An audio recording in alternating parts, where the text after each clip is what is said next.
Roger Whorton.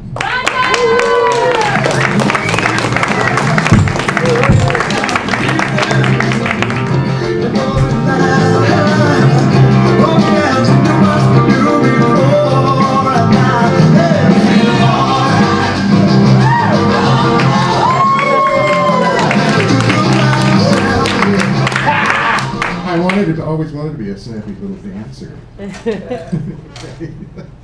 Anyway, gray skies are gonna clear up. Sit on a happy face. Brush off the clouds and cheer up. Sit on a happy face. If you can't tell by looking at me, I am gay. I didn't really have a very difficult coming out though, because my parents, even though my dad was a minister, they didn't really talk about homosexuality. They did tell me not to get a woman pregnant, which I took very seriously. I don't think my dad liked it though when I called Sodom and Gomorrah the fun cities. You know, our word sodomy comes from that ancient biblical town, Sodom, and most people know about that, but not that many people know about Gomorrah-me. And actually, I'm a little confused on it too, but I know it involves a chicken, a jar of Vaseline, and a trampoline.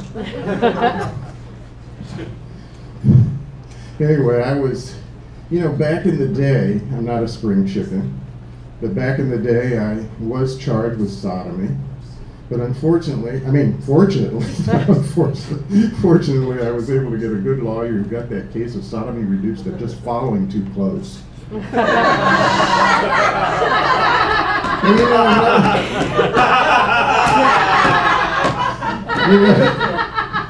another thing is, a lot of people still believe that gay men, I like that woman.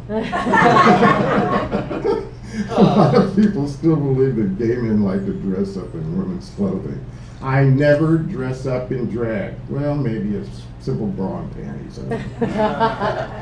Actually, I haven't been in drag since I played kickball in my mother's high heels. I just broke up with my boyfriend. I know. He was a trophy boyfriend, but unfortunately he didn't win first prize. We had irreconcilable differences. He was straight.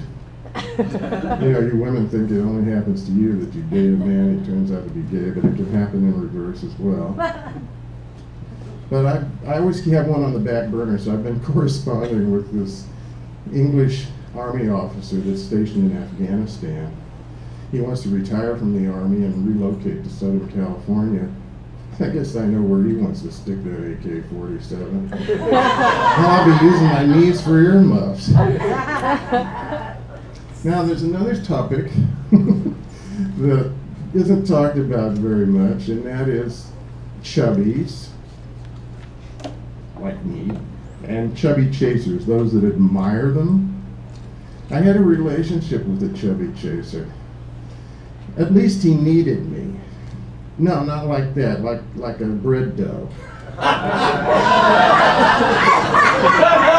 know, like those kittens do.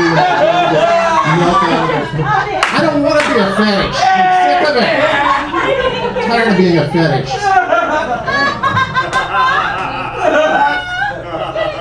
Anyway, you know, he didn't just like fat men, he liked fat women, fat dogs. He even would go to the grocery store and stand in the meat department and admire the lard. Anyway, all I can say is, where is your sense of duty? Where is your taste? Acres and acres of beauty going to waste. I'm Roger Whorton. Thanks for coming out tonight. Give it up for Roger Whorton.